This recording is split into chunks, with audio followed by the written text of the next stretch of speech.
Yo, this your boy Ultimate Denzel Curry, and you're now in tune to thisis50.com. Bow! I mean, you see what it is, man. It's that boy Punch. I got my guy with me. Mm-hmm. Let them know who you are, man. Talk to the people. I call myself the goddamn ultimate, you feel me? ULT Denzel Curry in this motherfucker, you feel me? Representing C9, MIA, yo, whatever the fuck you want to call it, Blackland, whatever the fuck you want to call it. I'm out in this bitch. This is 50. What's up, Punch? This nigga's hot. Bang, nigga. We never had you on the platform. Nah. So I want to talk about where you from. Where you from? What's the team name? Walk them through this. Well, I'm from Carroll City, Florida, also known as Miami, Carroll City, Florida. Facts. People call it Blackland, you know what I'm saying? Some people call it Blackland, you feel me? But I call it CC, you know what I'm saying? And basically my team is C9. ULT is a lifestyle, it's not a group, it's not a gang, it's not none of that shit. Mm-hmm. It's a fucking lifestyle that anybody can rep. And if you don't want to rep it, man, you could just do your own shit. But like ULT is the fitting for everybody, but yeah. C9 is the group, and who's part of C9 is myself, JK the Reaper, Yoshi Tompkins, S. Brady, and Ronnie J. Listen Up, you feel me? And don't forget my dog Postronaut, which is in the back right there, you know what I mean?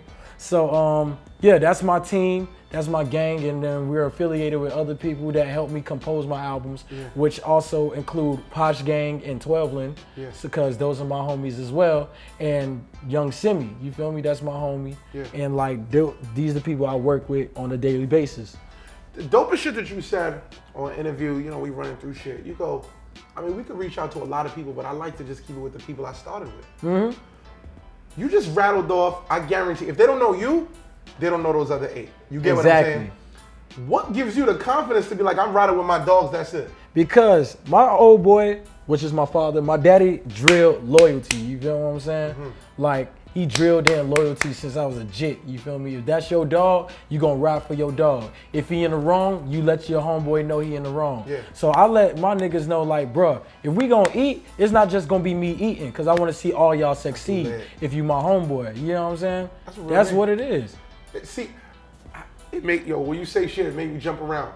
You also talk this shit that you say you weird and you okay with being weird, but the shit that you just said there was such a real nigga statement. That when they all go, oh, he's weird, I don't know about him. But that's the realest shit ever. I mean, you're not gonna eat while your team is suffering. Exactly. You get what I'm saying? I wanna help them out in the best way I can. Yeah. You know what I'm saying? That's the wild part is like this, man. They judge, my nigga. They gonna see your dread, they gonna see the whole shit, they gonna see the white teeth. I don't get it. Why you look like this? You get what I'm saying? They're gonna judge. And at the end of the day, your morals and the way that you're thinking is bred just as tightly as everybody else's. Even sometimes even more tightly. Because you're showing that, you're putting on your team. There's rappers that come up here and never say who's in their team. You get what I'm saying? They act like they just popped up on top of this mountain by themselves. Mm-hmm. That's immediately some stand-up shit. Yeah. But the main thing with me was, man, like when it came down to me calling myself weird, because genuinely I'm weird. Yeah. I'm a weird ass nigga. But at the same time, my old boy and my old girl, which is my mother, raised a real ass nigga. And I have brothers that's the same way. They're real ass niggas to the bone. You know what I'm saying? So like, if I like, you know when you younger and you get your ass beat for lying? I don't like lying. I don't like lying to anyone. You feel me? What you see is what you get. If I do something, that's my decision. And I'm gonna let you know why I made that decision. Yeah. You know what I'm saying? That's me. But like the reason why I call myself weird, because I'm not into everything that everybody else is into. Yeah. And my whole life I've been called weird. You know what I'm saying? It got to a point where people was calling me weird so much, I was like, you know what, bro? What the fuck is wrong with being weird? Fuck it, I'm gonna be weird, because like if I'm normal, I'm just gonna be in a fucking cubicle, a fucking box that everybody gets put in as the norm. Yeah. I don't wanna be the norm. I'd rather step out of that. They can't put you in nothing right now. Exactly. I mean, let's jump a little bit, let's jump straight to the present. All week long, XXL this, XXL that. I don't like this person, I don't like this person. But right on that motherfucking cover is Denzel Curry. How did it feel getting that first call or that first text? Like, yo, you on the cover? I mean, I was just like, damn, that shit crazy, you know what I mean? Like, this, it was like a long time for me, like building up to this point where I'm able to get on magazine covers, like the front page and shit.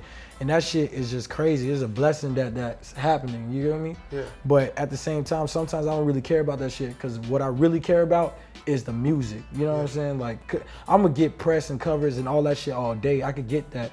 But money, that's gonna come and go. It's just like hoes. It's gonna come and go. You know what I'm saying? But at the same time, I care about what I'm gonna create.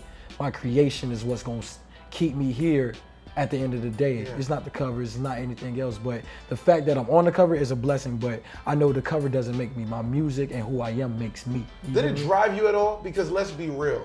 You and Herb, if I'm running through that list really quick, were two people that realistically should have been on the cover the year before. Yeah, a lot of people was hot that I didn't get it the year before, and I would imagine so. XXL was taking a lot of heat, but you know they cool people. Is that drop? No, outside of XXL, does that affect you? Is that like, you know what? I'm gonna just show these niggas I can kill this shit. Get on the cover this year. You get what I'm saying? Nah, because I just know like with or without the cover, I'm still gonna go hard. That's my mentality. I get it. Like if I don't get the cover, I'm just gonna go harder.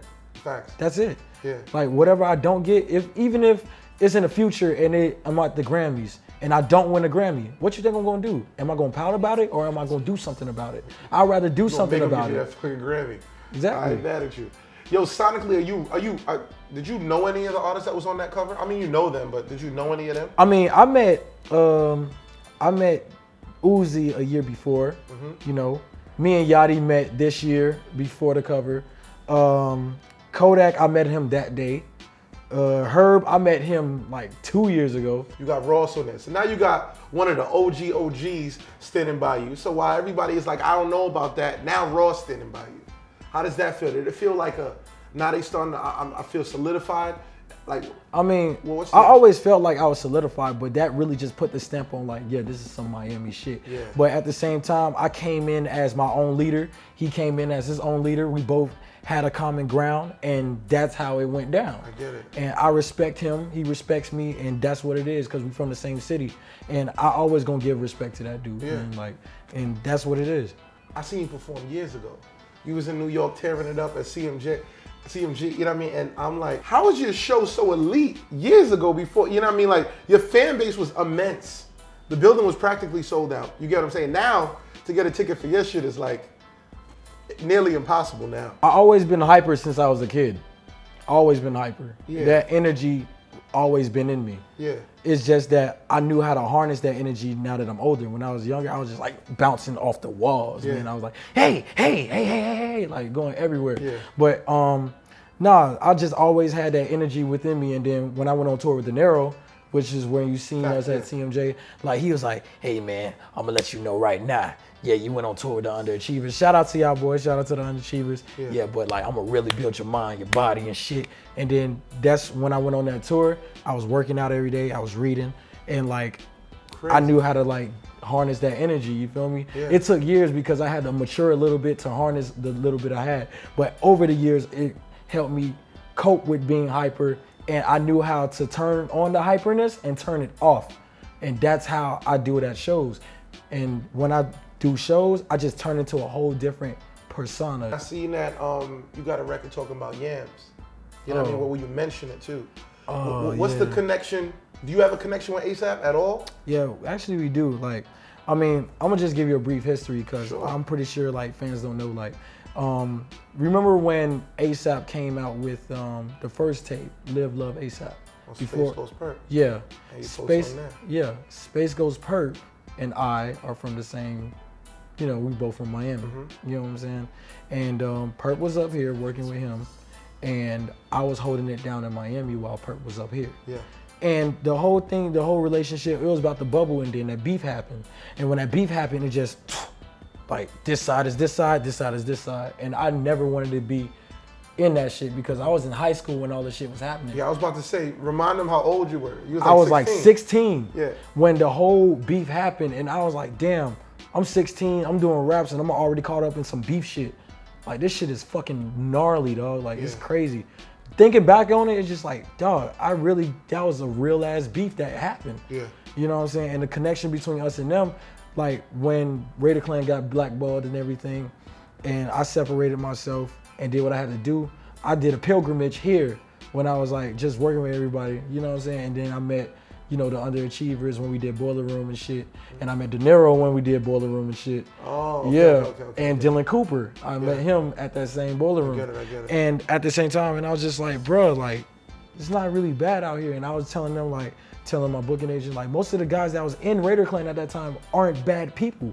They aren't, you know what I'm saying? And I was really vouching for them at that point. And then that's when Perp turned on me after I squashed the beef with ASAP at South by Southwest when Rob and Rocky got into it. And then I stepped to the bar and I let them know, like, look, bro, like, this shit's stupid as fuck. Like, I just graduated high school and shit, and I'm on the same booking agent as y'all boys at that time, you know what I'm saying? So this shit is stupid, and we're all black men at the end of the day.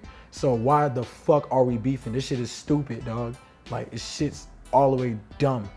And on stage, I said, like, shout out to ASAP. I didn't want no type of pressure within our camp and over there, you know what I'm saying? Because it's like, that shit's redundant, man. It's stupid, dude. So you were really like the vocal force to really like hash it all out and really just end it. Like, pretty much, because I knew I was going to end up seeing these guys. And I met Rocky for the first time last year.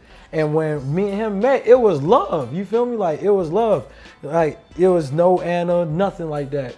You know what I'm saying? I met 12E, I met Ant, I met most of those guys, and it was cool. And that was it. Clarity, there it goes. And then now, you make a statement, a bold statement, but I feel like it's really positive. You're not with the Perks. Because that's how no, not Perks, Perp. Perp. Like, that was a double entendre because when I was going through at that time, when Perp was trying me, I really wanted to hash it out with him because like that shit tried me. He tried me. And I was like, I didn't do nothing to try you. You feel me? If anything, I was for you at that time. And you tried me. And I let it slide for 3 years. And I was just like, nah, bro, this shit can't go. You know what I'm saying? And that's when I created, and I created Gook because Gook is a Florida term. You know what I'm saying? But like when you gooking, like, boy, you gooking, oh, that means you tripping.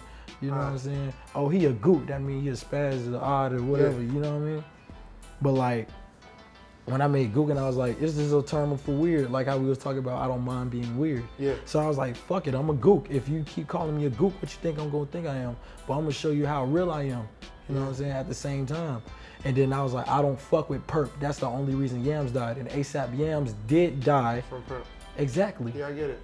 Wow. So it's a double entendre dope, at that time. Dope, even though me and Perp squashed our shit. Like I squashed it because like every time I see him, it's never no, like, what's up, nigga? Like, if it was pressure like that, bro, he would have been brought it to my door.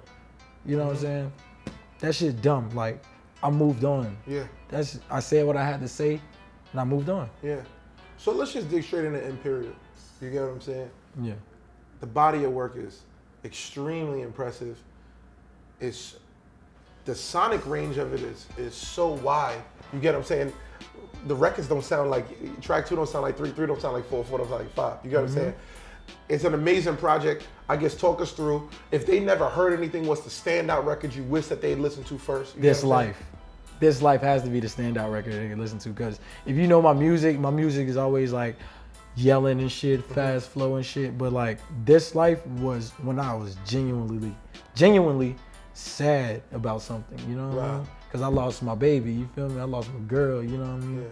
And like most people don't even tell you that in interviews because oh yeah, I'm hard, but like, bro, I'm human at the end of the day. I got emotions just like everybody else out here. And that was a way for me to cope with that emotion was through writing. And that song really just stood out to me because I put my heart and my soul in that. And I put my heart and my soul in that project. And the whole artwork and the concept behind it was just really taking it back to my roots when I was in Raider Clan, even with the ULT thing. You know what I'm saying? I took it back to my roots, but I used my roots against the enemy who was my enemy at that time. But at the same time, I used my emotion. I used the emotions that I found within myself and like just giving everybody a glimpse on how my life is. You know what I'm saying? And everybody could like relate to it if you feel some type of way. Like if you're a weirdo, you're gonna relate to Gook. If you're going through relationship struggles, you're gonna relate to This Life. And that's why I really like This Life, because like I felt like when I was doing songs for females, they were like forced, you know what I'm saying? But that song is like where I genuinely felt like, bro, it was time to talk about it. That was time. That was like my time to talk about it. I mean, before we get out of here, man, you got something, give him a good verse, something like that. It could be off the project, it could be something new. I bet the nigga Pop, he got fans, but can the nigga motherfucking spit? Can a nigga motherfucking spit? Let me see. Let me go through the Rolodex. You know, I'm not gonna give him too much, bro. I ain't mad. I don't even want to give him too much, man. Like, I know I can spit. I proved to everybody that I can spit. Okay. So I don't need to like freestyle. You feel me? You wanna? How about this? How about the first verse from The Light?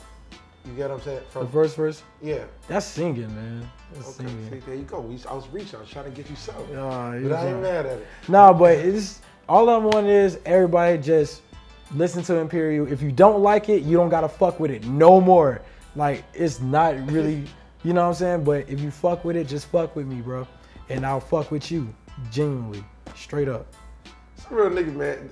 Denzel came in here so fucking honest and so straightforward. You gotta love it, man. I fuck with it. Denzel Curry is my guy. It's Punch, new face, new money. This 50.com. Oh, bang!